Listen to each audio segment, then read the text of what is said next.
Oi, boa tarde, meus amigos, boa tarde para vocês de casa também. E obrigado por vocês terem vindo enfrentando a chuva, né? Hoje está um tempo muito feio aqui em São Paulo. O tema da preleção hoje é o capítulo 2 e o capítulo 5.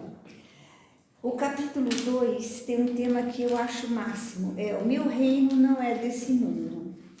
Mas antes da gente começar a falar um pouquinho sobre isso, tem os avisos da casa, que está em andamento o curso básico, todas as quintas-feiras às 14 horas. Vocês podem chegar simplesmente, não precisa fazer inscrição, nada. E ele tem duração, ele vai durar mais ou menos até começo de dezembro. E cada quinta-feira é uma pessoa que vai dar aula. Eu vou dar dia 13 de outubro. Sobre o tema vai ser a fraternidade do espaço, as fraternidades do espaço. Vai ser muito interessante. Depois falar sobre os sábados de manhã, que tem evangelização infantil e curso de paz, a partir das 9 da manhã. E agora, vamos nos sentar confortáveis, vocês de casa também, não pode dormir, e vamos agradecer aos nossos mentores, agradecer, porque a gente está aqui hoje nos dando essa 1 hora, porque os trabalhos aqui terminam 4 horas, impreterivelmente, essa hora é para a gente ficar em comunhão com a espiritualidade, para a gente fazer nossos pedidos, para a gente receber os tratamentos que a gente está precisando. Que a espiritualidade começa a fazer isso agora, durante a nossa preleção, mais ou menos de 20 minutos. E depois disso, esse tratamento é contemplado ou terminado com os passes na câmara de passes, onde a equipe mediúnica já está lá.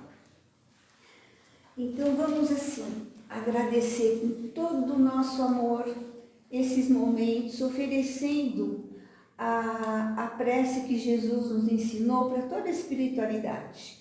Pai nosso que estais no céu, santificado seja o vosso santo nome. Venha a nós o vosso reino, seja feita a sua vontade, Mestre, assim na terra como no céu. O pão nosso de cada dia nos dai hoje, perdoai as nossas ofensas, assim como nós perdoamos a quem nos tem ofendido. E não nos deixeis cair em tentação e livrai-nos de todo o mal, que assim seja. Graças a Deus. Então vamos conversar um pouquinho sobre o capítulo 2 do Evangelho segundo o Espiritismo, que fala assim: o meu reino não é desse mundo. Jesus Cristo estava junto com os judeus num certo dia, num certo momento, e o Pilatos perguntou para ele assim: tu és o rei? Tu és o rei dos judeus? Aí Jesus, com aquela pompa e circunstância dele, aquele homem maravilhoso, brilhante, falou para ele: não, para Pilatos, eu sou apaixonada por Jesus, não adianta você fazer essa cara. Aí falou assim, falou o seguinte: não, você falou para Pilatos, você que está dizendo que eu sou rei. Eu não sou rei de nada, eu vim para esse mundo somente para falar a verdade, para mostrar a verdade. O que a gente pode trazer para os tempos atuais dessa palavra, dessa simples frase que Jesus fala assim: eu não sou rei, eu não sou rei de nada, eu vim para cá para passar a verdade. Trazendo para cá, o que eu vejo nessa citação é o seguinte: às vezes, quando a gente sabe muito, quando a gente está muito convicto de uma determinada situação, a gente se sente rei. A gente acha que a gente sabe tudo. Tipo, você vai fazer um trabalho no seu emprego, você vai conversar com alguém de um assunto que você domina profundamente, você vai com aquela convicção, com aquela força, e às vezes você se faz passar por arrogante, sem querer até, mas com aquela força: não, eu sei de tudo. Então, quando Jesus fala: eu não sou rei, eu vim falar a verdade, é o que a gente tem que ter em mente sempre. Eu falo aquilo que eu sei, mas nem por isso eu sou rei de alguma coisa. A gente troca a palavra rei por soberba ou por convencimento ou qualquer coisa. Por quê? Porque nós viemos para esse mundo, eu vou misturar o capítulo 2 com o capítulo 5. Nós viemos para esse mundo para a nossa evolução espiritual, para a gente cumprir alguma coisa que a gente deixou a desejar numa vida passada e que felizmente a gente esquece, né? Tudo que acontece aqui no planeta, tanto as coisas boas ou como as coisas ruins, ou as ruins, as catástrofes, as guerras, elas têm toda uma razão de ser. Tudo é perfeito, a sincronização é perfeita aqui no planeta. Mas nós somos ainda primitivos, a gente não tem aquela capacidade de entender perfeitamente por que as coisas acontecem. Quando a gente reencarna, a gente vem cumprir um processo reencarnatório escolhido por nós. Se a gente vai dar conta ou não, é a questão do livre-arbítrio. Todo infortúnio, todas as coisas ruins que acontecem com a gente, na maioria das vezes é por nossa culpa. A culpa não é uma palavra que eu gosto, mas vamos trocar culpa pelas nossas escolhas erradas. Mas que na hora, para a gente, são escolhas certas. Porque a gente não vai, se a gente tem uma situação, uma desavença, alguma coisa, a gente quer solucionar. E às vezes a gente troca os pés pelas mãos e não é por aquele caminho, mas a gente tentou fazer o melhor. E perdi a palavra agora, não vou falar diferente. A gente troca os pés pelas mãos, mas existe um poder maior da espiritualidade que com o nosso estudo e com o nosso aprendizado nos ensina que a gente não deve ter culpa. Porque, por exemplo, se hoje eu tenho que resolver um assunto, eu resolvo de uma maneira que eu estou achando certa e lá na frente eu vejo que eu fiz a maior burrada da minha vida. Eu não posso me culpar, mas eu posso falar assim, poxa, por que eu não pensei diferente? E a resposta é porque naquele momento nós éramos uma pessoa.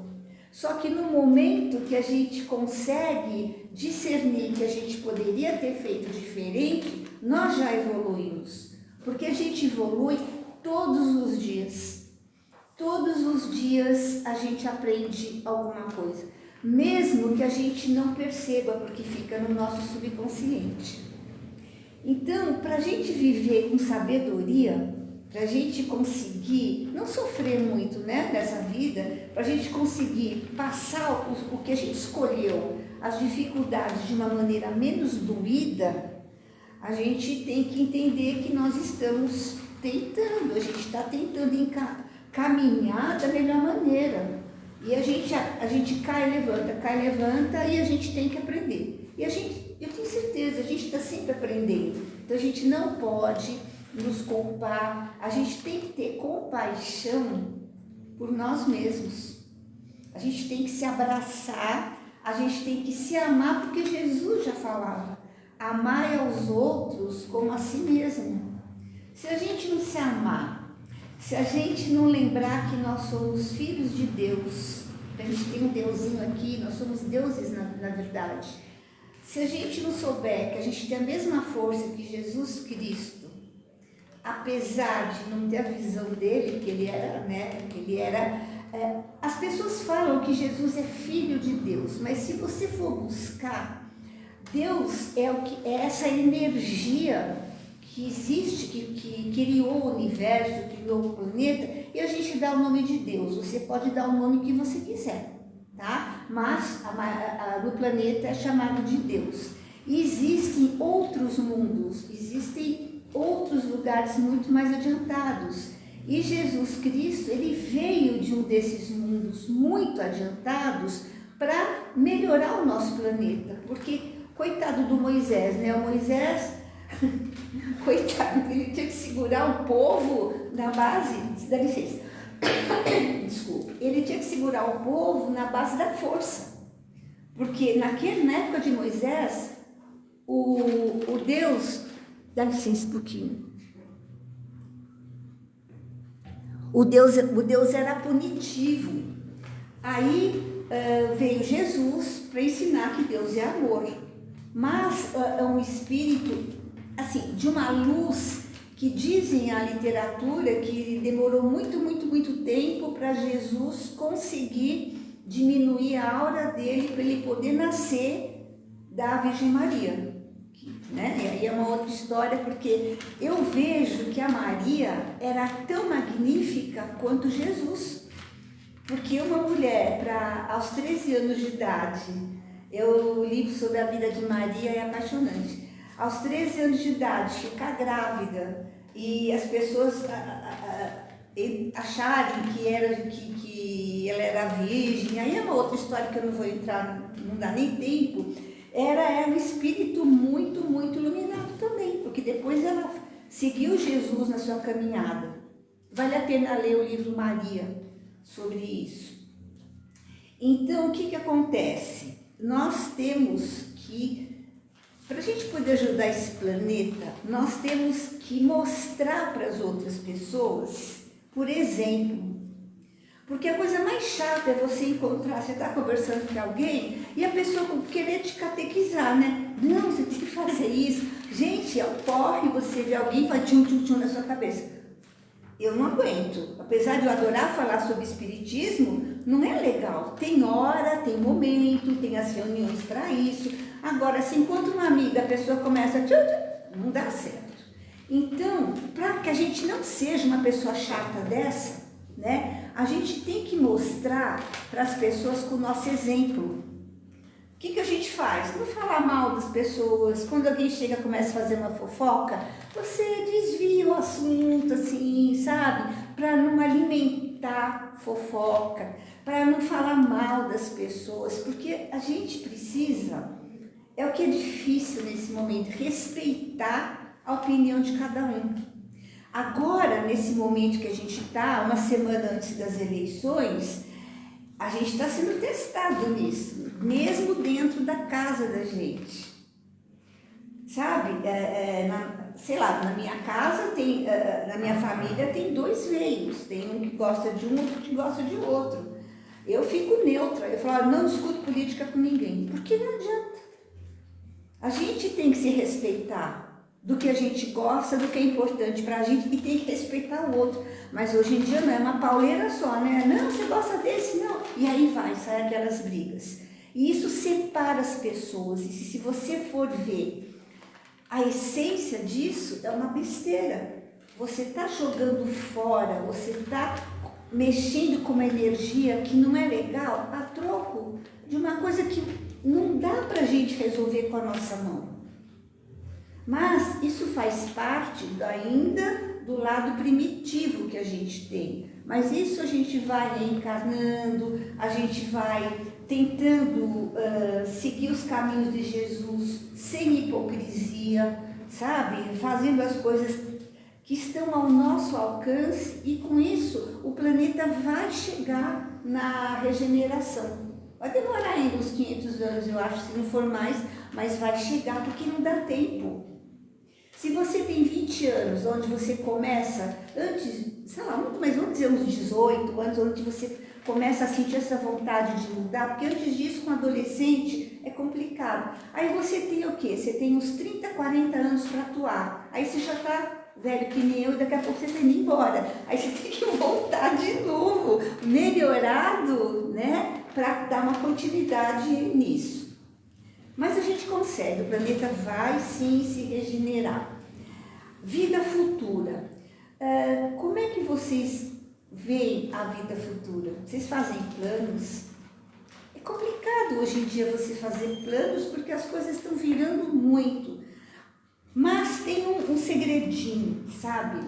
Que a gente que está assim, estudando, que a gente está ouvindo as preleções e tentando, né, melhorar a nossa vida com essa fé imensa que a gente tem, porque é a fé que segura a gente no momento desse, no momento de confusão, porque não é todo dia que a gente acorda legal, não é? Tem dia que a gente acorda, sabe, triste, que a gente acorda preocupado com alguma coisa que a gente não conseguiu resolver.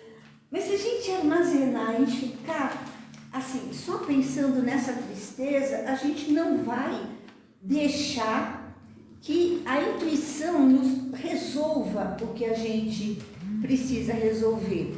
Por quê? Porque o nosso campo vibratório ele vai estar assim, sabe? Sabe quando tem um lago parado, você joga uma pedrinha, aí a água vai fazendo vários círculos, certo?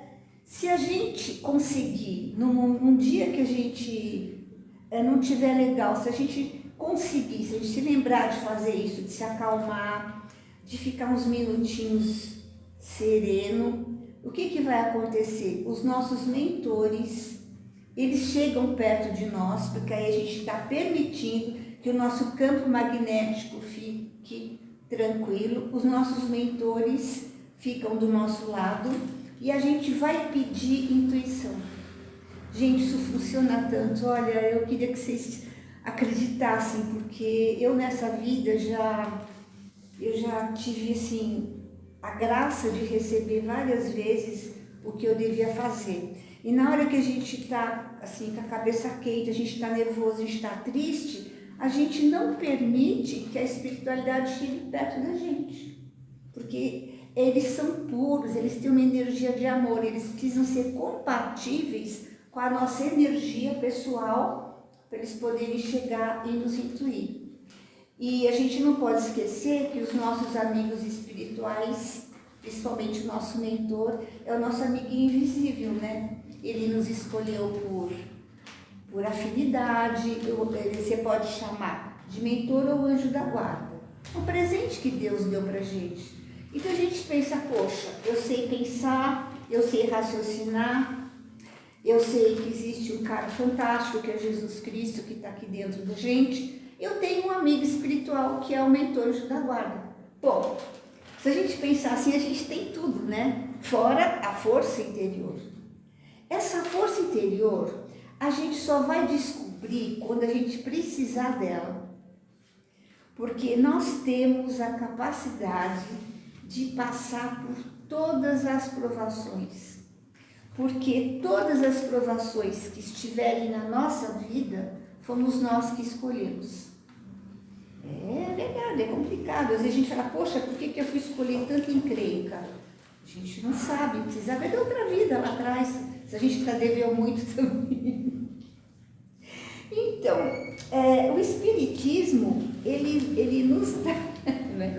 É verdade, o Espiritismo, ele nos dá as respostas que a gente precisa. E antigamente, o louvor, o amor aos deuses, eles eram recompensados com bens terrenos. Quanto maior você fosse um rabino, por exemplo, sei lá, maravilhoso, as pessoas iam dando bens para esse rabino. Hoje em dia a gente sabe que isso não adianta nada. A gente não leva nada, a gente nasce sem nada, a gente nasce zerado, com chip zerado. Agora, quando a gente vai embora, quando a gente volta para o plano espiritual, a gente não leva nada material, mas o nosso chip está cheio. Então você chega lá, o Deus vai pegar, vai colocar naquele telão e vai, e agora, meu filho, mostra o que você fez, né? E a gente tem que mostrar as coisas boas, porque a gente está tendo oportunidade de fazer coisa boa. A gente não pode ser, tem uma situação aqui que eu preciso realmente falar antes que o tempo termine, que a gente não pode ser hipócrita.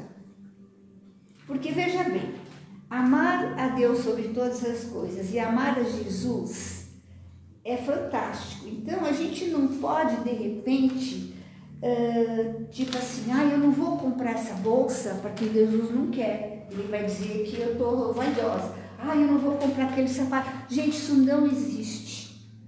Deus e Jesus, na sua infinita misericórdia, eles não são contra nós usarmos aquilo que o nosso planeta propicia. Mas a gente tem que saber usar. Não pegar, comprar uma bolsa, eu chego aqui no SEAC, olha, eu comprei essa bolsa custou tanto, viu? Eu posso comprar. Gente, isso é como se jogasse um balde cheio de caco em cima da cabeça da gente. Não pode. Então, a gente tem que trabalhar o desapego, a gente pode comprar o que a gente quer, desde que a gente precise, e jamais, mas jamais, poder se exibir para outra pessoa. Você pode comprar o que você quiser, mas você guarde a felicidade dessa compra para você e não se exiba perante os outros. Porque nós temos pessoas que não têm nem o que comer. Já estão fazendo um sinalzinho, eu preciso terminar. Então, eu acho que eu falei as coisas mais importantes que tinha e eu peço para vocês, acho que eu vou só pegar mais um minutinho e falar essa parábola da rainha rica que eu achei muito interessante. Tinha uma rainha na França, porque vai bem dentro do que eu estava falando agora, das coisas materiais. Tinha uma rainha muito linda, maravilhosa, tinha roupas magníficas, coroas com pedras preciosas, e tinha os escravos todos lá, e ela se achava a mulher mais bonita, mais poderosa, né? Ela se exibia, na verdade. E um dia ela morreu. Ela desencarnou e ela chegou no céu, né? Toda cheia, eu sou a rainha, né? Chegou lá no céu e ela viu que os funcionários, os servos, né, dela, que ela maltratava, estavam todos lá muito bem vestidos, muito bem postos, conversando, e ela estava com trajes assim, todo maltrapilho. Aí chegou uma pessoa, né, estava passando, aí não sei, estava passando uma pessoa, e ela falou assim: como eu estou vestida assim, se eu sou a rainha, não sei o quê, e aquelas pessoas que me serviam estão tão bem vestidas. Aí essa pessoa, que devia ser um espírito bem de luz, falou para ela: essas pessoas mereceram tudo o que nós podemos dar, porque eles foram pessoas de bem, foram pessoas de compaixão, e você infelizmente não deu nada do seu eu interior para eles. Então você vai ter que primeiro aprender a ser uma pessoa melhor. Mas vocês leem lá no capítulo que é melhor, né?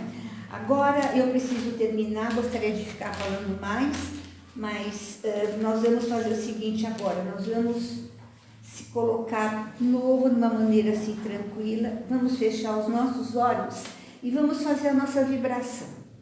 Nós vamos imaginar que nós temos uma rosa em nossas mãos, uma rosa desabrochada, uma rosa branca com as suas pétalas maravilhosas.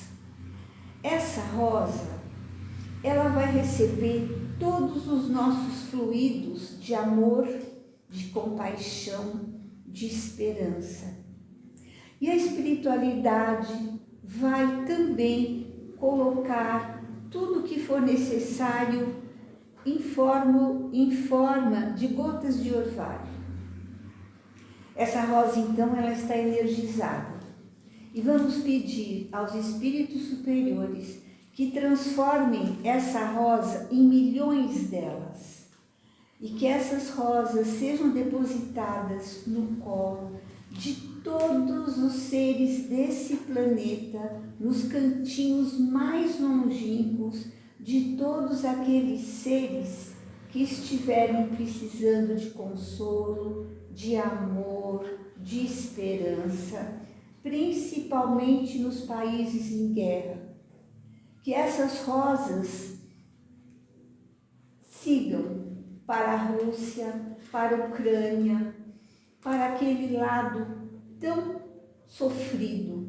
E essas rosas vão se transformar num fluido que vai entrar dentro dos corpos e vão ser alojados no coração. Fluidos de esperança, de fé e de dias melhores.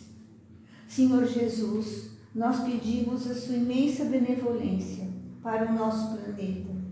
Nós pedimos força, coragem, fé para os moradores de rua, orfanatos, penitenciárias, hospitais, para os grupos de apoio, enfim, tomamos também a liberdade de pedir proteção para a nossa família e proteção para nós mesmos. E que Deus aumente a luz e a força, a todas as entidades espirituais que estiveram e estão conosco na data de hoje. A esses espíritos consoladores, a nossa maior gratidão. E damos por encerrado a parte de preleção de hoje e pedindo que os nossos pedidos sejam aceitos no passe. Beijo para vocês, fiquem com Deus.